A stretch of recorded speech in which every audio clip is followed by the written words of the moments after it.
Let me ask you something that I think sits at the very center of everything happening in the world right now. Not on the edges, not in the footnotes, right at the center. Is Israel actually an ally of the United States? Now, I already know what most of you are thinking. Of course it is. Look at the evidence. Billions of dollars in military aid, year after year without interruption. American vetoes at the United Nations, shielding Israel from international accountability. Aircraft carrier strike groups dispatched to the eastern Mediterranean the moment Israel faces a serious threat. These are not the actions of strangers. These are not even the actions of friends. These look like the actions of a country protecting something it cannot afford to lose. And yet, if you sit with that question long enough, if you set aside the official language and the television commentary and the political speeches, something uncomfortable begins to surface. Because what looks like alliance on the surface starts to look, under careful examination, like something else entirely. I want to propose a different reading, not a conspiratorial one, not an emotional one, a historical one, a strategic one.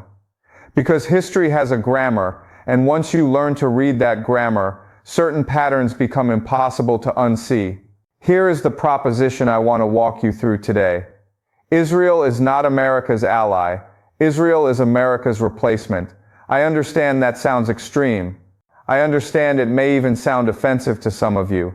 So I am not going to ask you to accept it. I am going to ask you to follow the argument, step by step, piece by piece, because this idea is not built on opinion. It is built on a pattern that has repeated itself across thousands of years of human civilization, from the hills of ancient Italy to the steppes of Central Asia to the valleys of Mexico. By the end of this discussion, I think you will see the world differently. Not because I have told you what to think, but because the evidence, laid out plainly and honestly, points in a direction that is very difficult to ignore.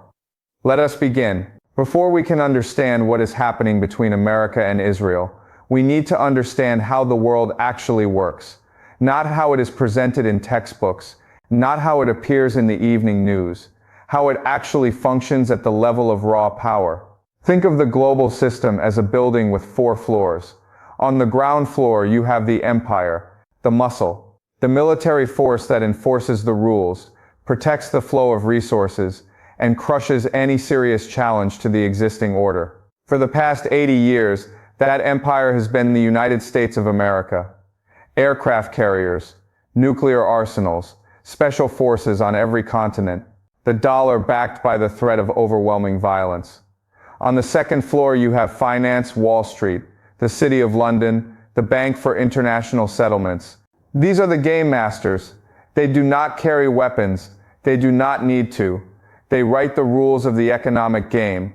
They decide which countries receive credit and which ones face bankruptcy.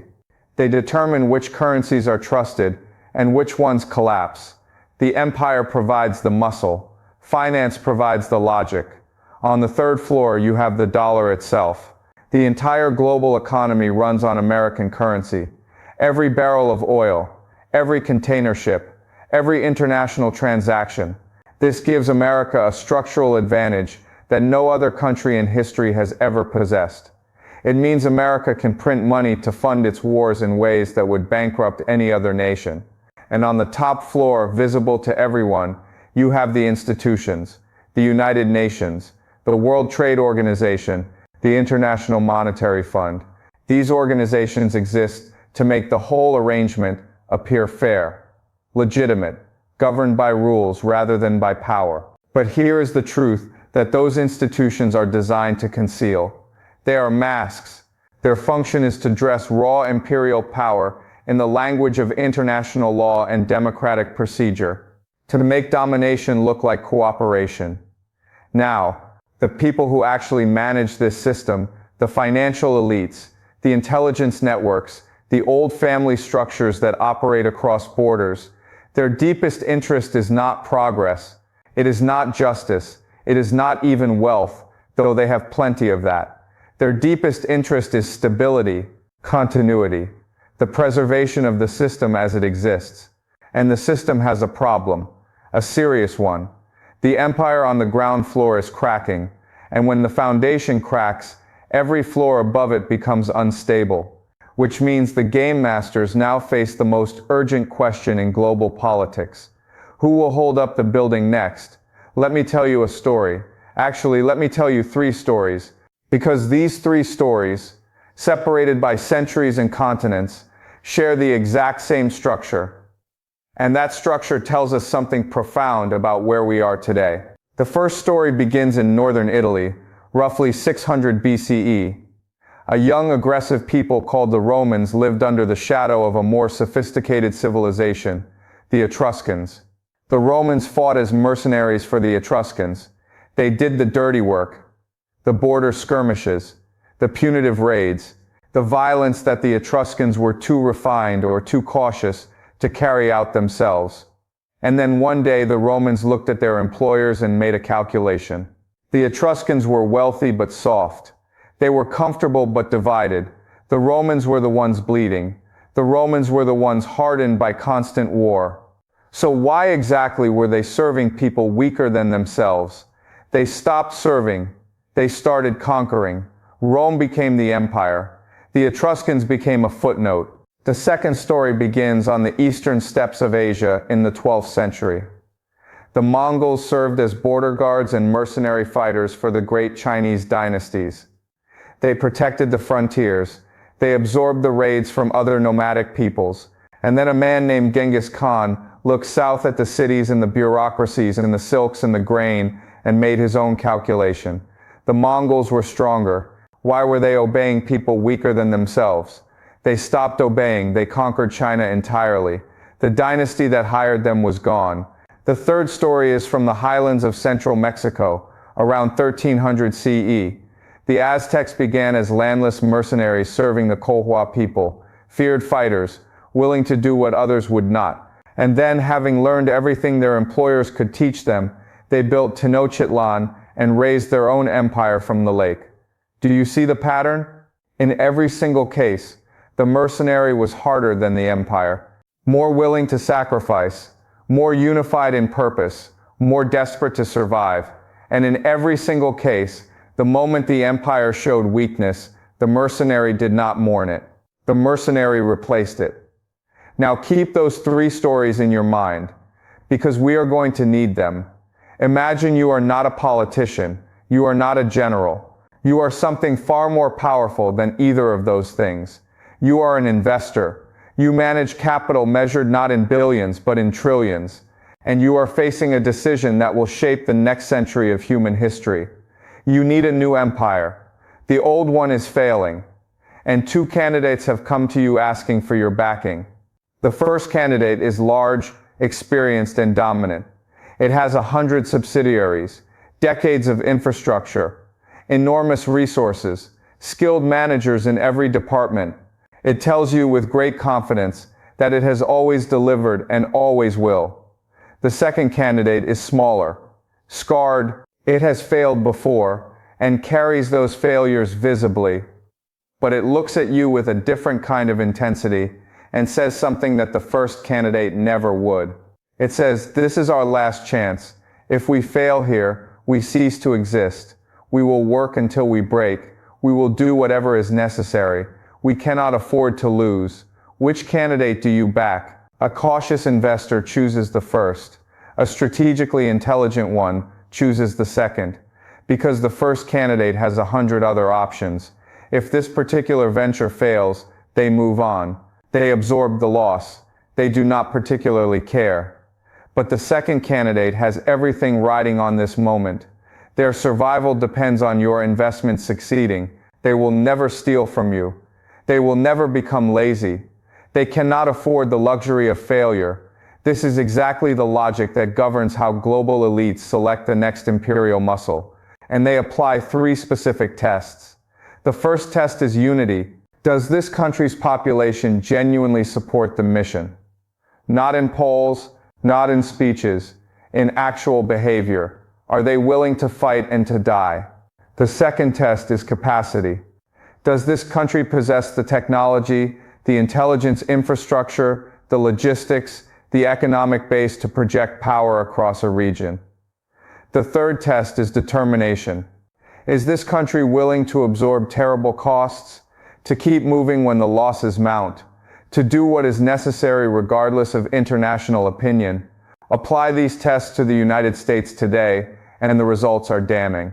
Apply them to Israel, and the results point in only one direction. Most people who follow the conflict between the United States and Iran understand it as a security dispute. America wants to prevent Iran from acquiring nuclear weapons. Iran wants to project power across the Middle East. Two countries with opposing interests locked in a long and dangerous confrontation. That reading is not wrong, but it is incomplete. It sees the surface of the water without understanding the current moving beneath it. Let me offer a different frame. What if the war with Iran is not primarily about nuclear weapons? What if it is not even primarily about Iran? What if it is, at its structural core, a mechanism, whether consciously designed or not, for exhausting the American empire and creating the conditions for its replacement? Consider what this war is actually costing America. Trillions of dollars, lives that cannot be replaced. Political capital spent defending military actions that 60% of the American population does not support. Manufacturing capacity redirected toward weapon systems rather than infrastructure. Institutional credibility eroded each time American power fails to achieve its stated objectives. Now consider what the same war is doing for Iran. Every American strike that falls short of its goal demonstrates the limits of American power. Every year of sanctions that Iran survives proves Iranian resilience to a watching world. Every new trade route that Iran opens through Central Asia and into China strengthens Iranian economic independence. Iran sits at the geographic center of Eurasia. The trade routes connecting Europe to Asia and Asia to the Persian Gulf run through or around Iranian territory. Even a weakened Iran is indispensable to Eurasian commerce. And here is the paradox that traps American strategy completely. The harder America pushes against Iran, the more Iran is forced to build alternative systems, alternative alliances, alternative infrastructure, which means the longer this conflict continues, the more Iran escapes American leverage entirely. The United States is in a strategic trap. The more it fights, the more it empowers the country it is fighting. And meanwhile, every resource consumed in that fight accelerates the decline that the fight was meant to prevent. Israel, watching from the sidelines, grows stronger with every American expenditure, because the exhaustion of one empire always precedes the rise of another. History names its imperial orders after the power that enforces them. Pax Romana, the Roman peace, enforced by legions, sustained by law, built on roads that connected the known world. Pax Britannica, the British peace, enforced by the Royal Navy, sustained by trade, built on colonies that fed the empire's appetite for resources and markets. Pax Americana, the American peace, enforced by aircraft carriers and nuclear arsenals, sustained by the dollar, built on institutions that dressed imperial power in the language of universal values. Each of these orders had a center, a geography of power, a place from which the rules radiated outward. We are now, I want to suggest, moving toward the next order, and its center is Israel. I call it Pax Judea, and it rests on 4 pillars. The first pillar is resource control. The Middle East holds approximately 20% of the world's proven oil reserves. It contains massive natural gas fields. It commands the most strategically important maritime choke points on the planet: the Suez Canal, the Strait of Hormuz, the Bab el-Mandeb. Israel, by geography alone, sits at the crossroads of 3 continents. It has coastlines on both the Mediterranean and the Red Sea. No other country in the region possesses that structural advantage. The second pillar is the India-Middle East-Europe corridor. The shortest and most secure overland trade route connecting the Indian subcontinent to European markets passes directly through the Middle East and across Israeli territory. Once this corridor reaches full operational capacity, it will become one of the most valuable commercial arteries in the world, and Israel will sit at its center. The third pillar is data and artificial intelligence. Israel already operates more data centers in the Middle East than any other country. It has world-class universities, a mature technology sector, and the most sophisticated signals intelligence infrastructure in the region. In the 21st century, the country that controls the data backbone of a region controls its populations, its economies, and ultimately its future. The fourth pillar is intelligence superiority. The historical record of what Israel's intelligence services have achieved and what they have prevented speaks for itself with a clarity that requires no embellishment. This is what the post-American Middle East looks like. Not chaos, not a vacuum, a new order, built on trade, data, energy, and intelligence, with Israel at its center. Let me now say the most difficult thing in this entire analysis. The part that is hardest to hear if you are an American, or if you believe, as many people do, that American power has on balance been a force for stability in the world. America is consuming its own future to build someone else's empire. Every dollar spent bombing targets in Yemen, in Iraq, in Syria, is a dollar that will not rebuild a collapsing bridge in Pennsylvania, or fund a hospital in a city that has been waiting decades for investment. Every soldier who returns home broken, physically, psychologically, permanently, is a person who will not start a business, will not raise a family without trauma, will not contribute to the American economy in the ways they might have. Weapon system manufactured and deployed in the Middle East represents engineering talent and industrial capacity that could have gone towards solving the problems that are actually threatening America from within. And the American people, by and large, do not see it happening. They are told that these wars are about security, about stopping Iran, about defending democracy, about protecting the international order. The language is always large and noble. The reality is always smaller and darker. Let me summarize what we have covered. The global system requires an imperial muscle to function. The United States can no longer perform that role effectively. The financial and strategic elites who manage the system are actively looking for a replacement. Israel has been auditioning for that role for over 70 years and now demonstrates all three qualities required: unity, capacity, and determination. The mercenary pattern from history tells us that this transition is not only possible, but predictable. The current war with Iran is accelerating the exhaustion of American power while creating the structural conditions for Israeli regional dominance. And after the dust settles, two powers will remain standing in the Middle East: Israel and Iran.